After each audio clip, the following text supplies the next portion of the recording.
Por siglos, las legiones romanas sometieron a su implacable rodillo a las diferentes tribus aborígenes que poblaban, que moraban en la península ibérica.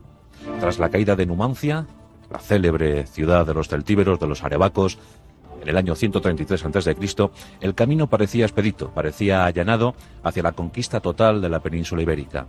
Pero algo se opuso con ferocidad, con tenacidad, con el alma libre, con el alma arraigada a su tierra, con ese espíritu libertario. Los cántabros, los astures, los galaicos, todos se opusieron a que Roma determinara la Pax Romana para buena parte del continente europeo.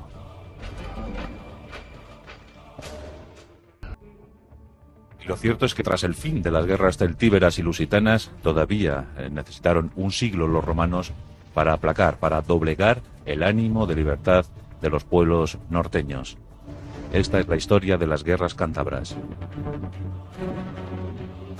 Decenas de aldeas, pueblos, castros, miles de aborígenes crearon un frente de guerra de más de 400 kilómetros que logró paralizar durante más de 10 años al mejor ejército del mundo conocido. El propio emperador Octavio Augusto se tuvo que poner al frente de 7 legiones, 7 magníficas legiones, para intentar sofocar la revuelta norteña. Fue un hecho prodigioso que, tras el desastre de Numancia, llegó a inquietar muchísimo al propio Senado romano.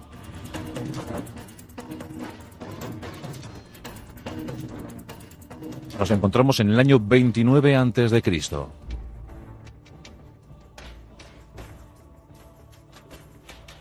Los romanos inician su avance sobre el norte de la península ibérica. Al frente de esas legiones se encuentra Estilio Tauro, un magnífico, un deslumbrante magister militum, un inmenso general en el que el Senado romano confió para la decisiva toma de todo el norte peninsular. El primer objetivo, la ciudad de Astúrica. La actual Astorga era la capital de los astures. Por entonces, los cántabros ocupaban las actuales Cantabria, Asturias y Lugo. Los galaicos bajaban por el sur hasta algunos territorios de la actual Castilla-León, Portugal. Los astures se situaban en torno a la cuenca del río Esla y los territorios del actual León. Y Astúrica era su capital.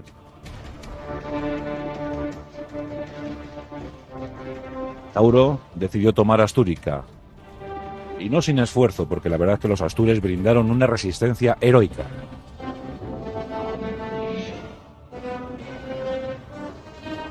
Ya los romanos habían aprendido en tiempos de Viriato que la táctica de las tribus aborígenes no era otra sino la guerrilla. Golpear donde más dolía, sabotear el avance de las legiones, luchar a favor de territorios. La orografía era el perfecto aliado para los cántabros, los astures, los galaicos, y plantearon una resistencia organizada con absoluto éxito. Lo cierto es que Estilio Tauro y sus legiones dominaron Astúrica, que desde entonces sería Astúrica Augusta, y el propio general, el propio Tauro, viajó a Roma para celebrar el triunfo.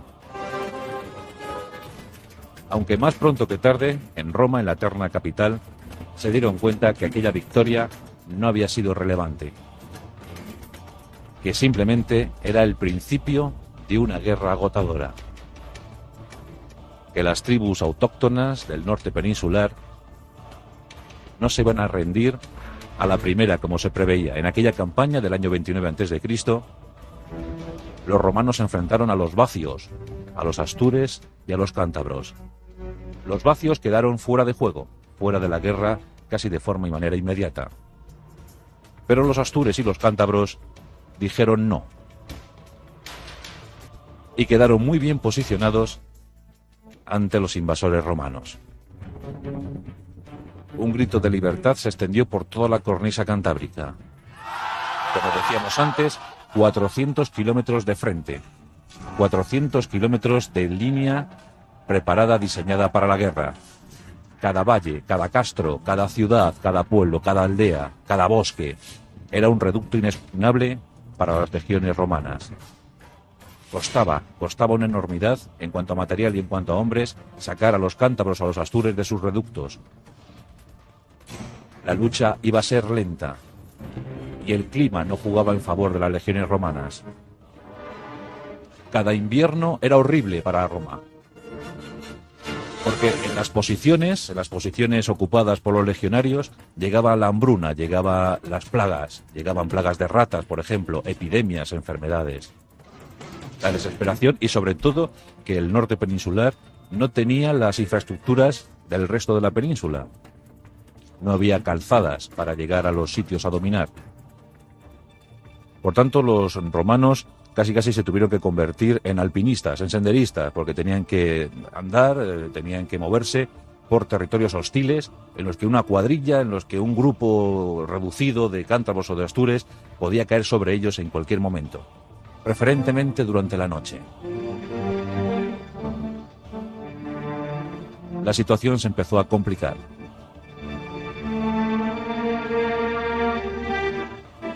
Finalmente, el flamante emperador Octavio Augusto decidió tomar las riendas de aquel conflicto agotador. Ya había derrotado años atrás a Marco Antonio en la batalla de Actium y manejaba al ejército más poderoso del planeta. En aquel momento, más de 50 millones de almas, 50 millones de seres humanos, se encontraban bajo la égida romana. 4 millones de romanos. Otros 30 de ciudadanos libres. Y 16 millones de esclavos. Ese era el potencial humano, ese era el reservorio humano con el que contaba Roma.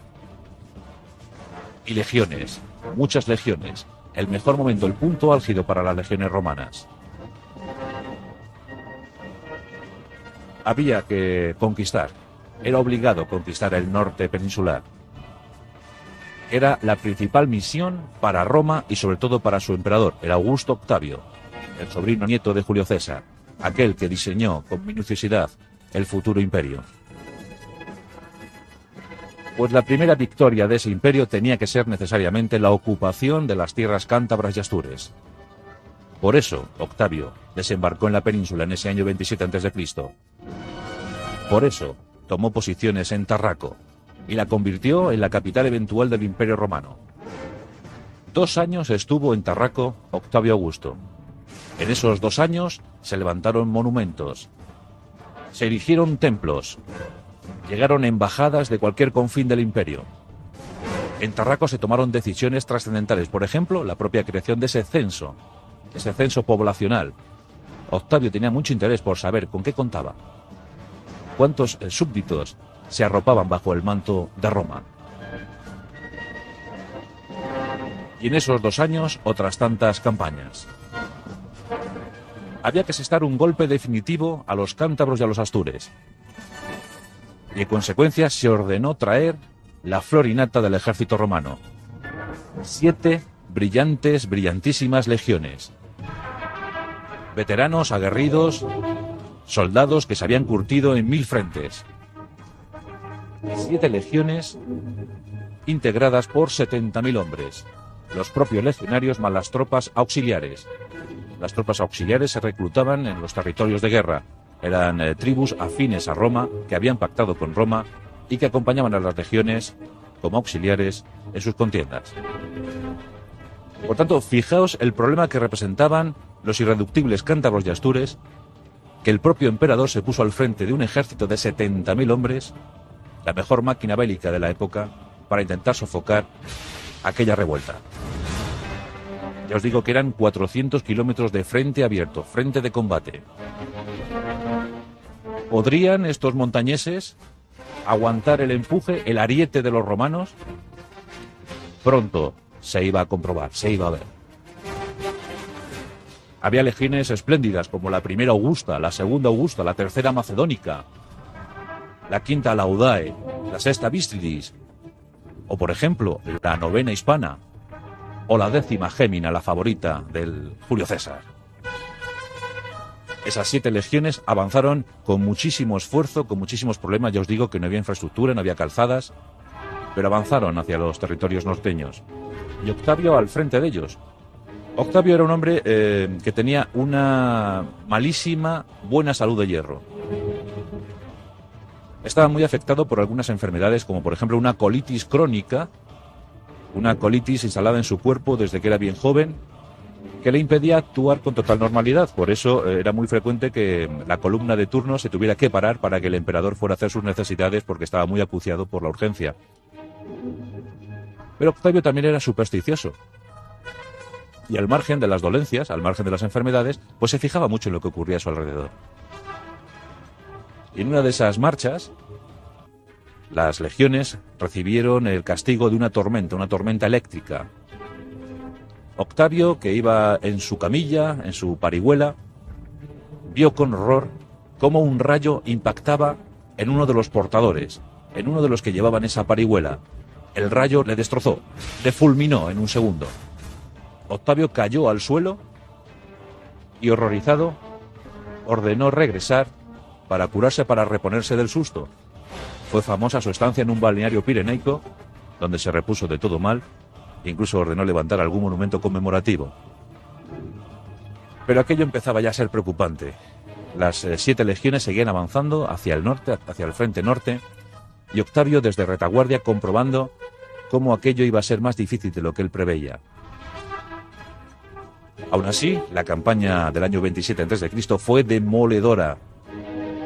Octavio Augusto diseñó 3 campamentos, 3 puestos de mando, desde los que lanzar ataques sucesivos, ataques selectivos también, contra cántabros y astures. Y de paso vigilar la retaguardia donde se encontraban los galaicos, siempre dispuestos a la sublevación. No en vano recibían la influencia de sus vecinos del norte, de Lucus. Segisamo sería el campamento elegido por Octavio. Otro en Bracara para vigilar a los galaicos y acuciar, hostigar a las tribus astures. Y finalmente otro en Astúrica, frente a frente con los cántabros. En los 3 campamentos se posicionaron, se acuartelaron las 7 legiones de Octavio. El primer objetivo elegido fueron las tribus cántabras. Ese año los astures, previo pacto, no entraron en guerra.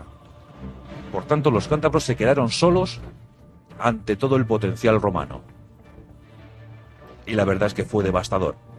El conflicto fue devastador. Los cántabros, lejos de la rendición, lejos del agotamiento, generaron una auténtica vorágine de terror. Lucharon como posesos en la defensa de sus ciudades amuralladas, de sus aldeas, de los valles, de los bosques, de las montañas. Eran grupos de 40 o 50, pero aún así hacían un tremendo daño a la legión romana. Porque atacaban por la noche, golpeaban durante 5 o 10 minutos y después retrocedían, se replegaban sobre las sombras. Fue algo bestial, brutal. Las legiones se emplearon a fondo, se tuvieron que emplear a fondo por necesidad. Y los muertos se contabilizaron por miles. Lo cierto es que en estos 10 años de guerras cántabras, casi toda la población civil del norte de la península ibérica fue masacrada. Fue un auténtico genocidio. Pero nadie se explicaba a qué se debía tanta obstinación. Otros pueblos de la península habían sido asimilados, conquistados, y la romanización había sido perfecta, la convivencia era perfecta. ¿Por qué estos no querían rendirse? ¿Por qué no querían pactar? ¿Por qué no querían ser aliados de Roma?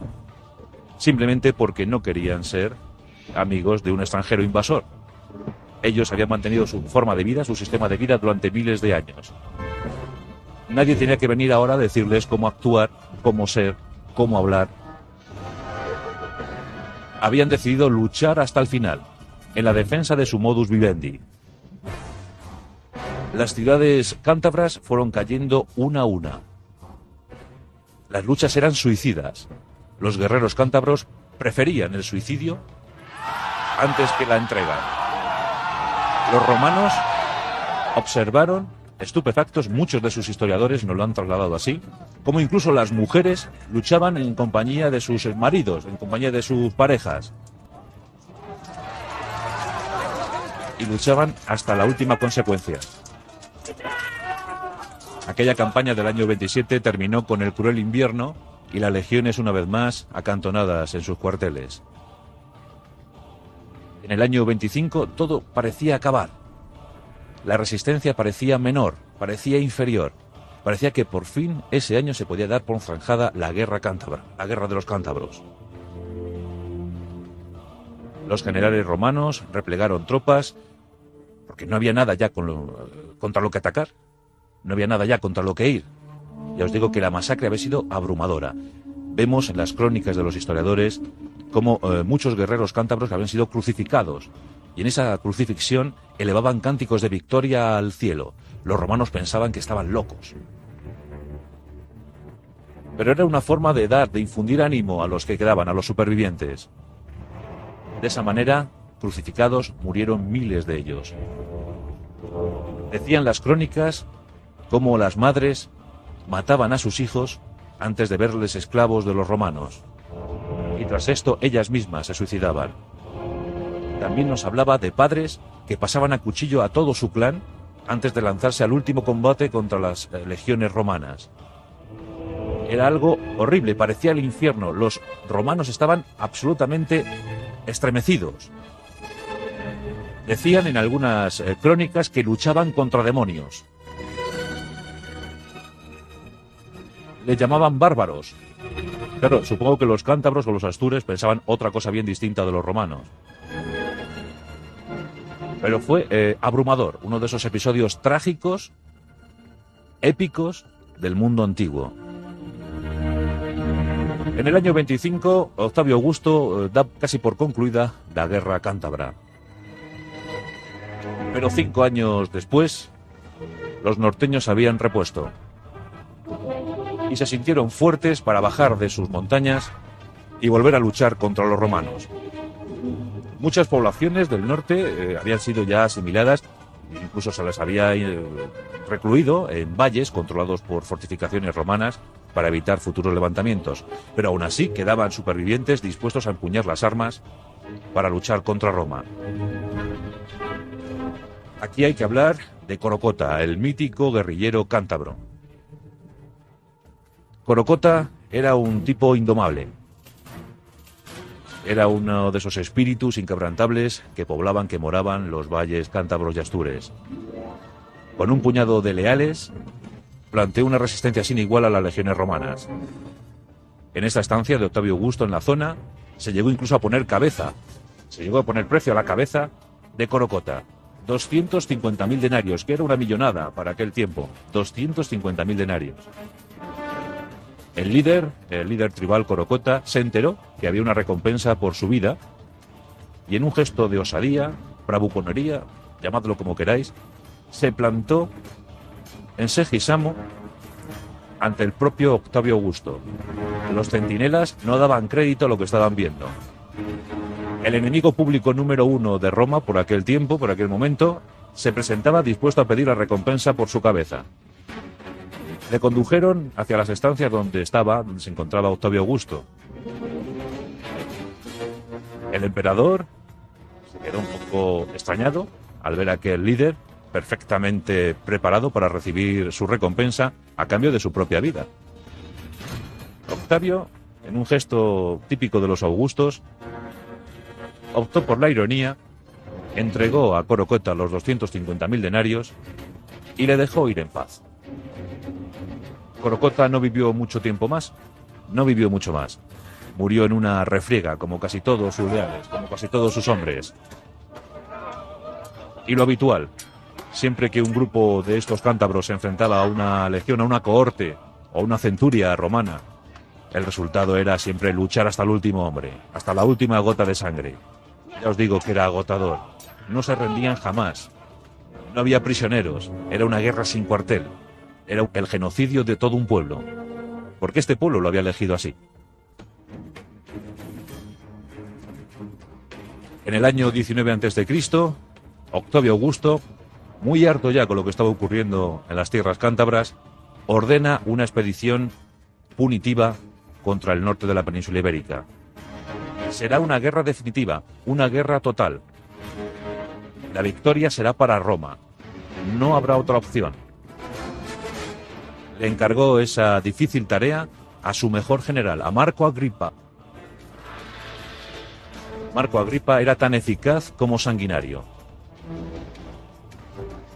Como siempre, las legiones fueron seleccionadas escrupulosamente. No podía haber más errores. Roma había pagado demasiado caro la invasión total de la península ibérica. Había que culminar los 2 siglos de conquista sangrienta. Y había que culminarlos con una victoria. Marco Agripa sabía que no podía regresar a Roma sin esa victoria, sin ese triunfo. Sus hombres, muy aleccionados, muy concienciados con la misión encomendada, entraron en combate. Año 19 a.C. Los cántabros, una vez más, presentaron una resistencia feroz, heroica, a ultranza. Era el último momento. Muchas ciudades habían caído. Lucus, por ejemplo.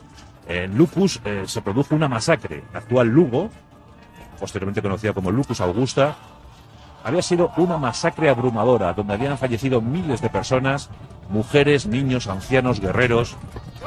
Habían preferido fallecer, morir en combate o gracias al suicidio, antes que entregarse a Roma.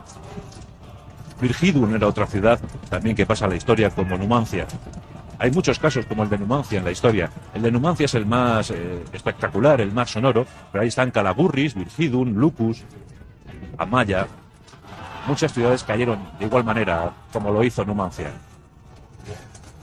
Y como siempre, los romanos tuvieron que emplear lo mejor de sí mismos para poder sacar de sus reductos a los cántabros. Los astures ya habían sido dominados, pero aún quedaban grupos de irredentos, aún quedaban grupos rebeldes que seguían hostigando a las cohortes romanas. Agripa fue cruel, absolutamente aterrador. Masacró aldeas enteras. Cientos de habitantes de cada aldea, de cada castro, morían víctimas del hierro romano. Pero una vez llegado el invierno de ese año 19 a.C., la situación fue controlada. Aquel inmenso frente de combate de 400 kilómetros de extensión había quedado reducido a unos pequeños focos de resistencia. Finalizando ese otoño, llegando el invierno, la guerra ya se podía dar por terminada. Pero no porque hubiese un ejército vencido, no porque hubiese un ejército que se hubiese entregado, que hubiese pactado, no. Es que ya no quedaba nadie a combatir. La situación era lamentable. Ya os digo que prácticamente se podía dar por sentado el genocidio de todo un pueblo. Escasísimos supervivientes. Miles de muertos. Algo horrible. Pero por fin se podía implantar la Pax Romana.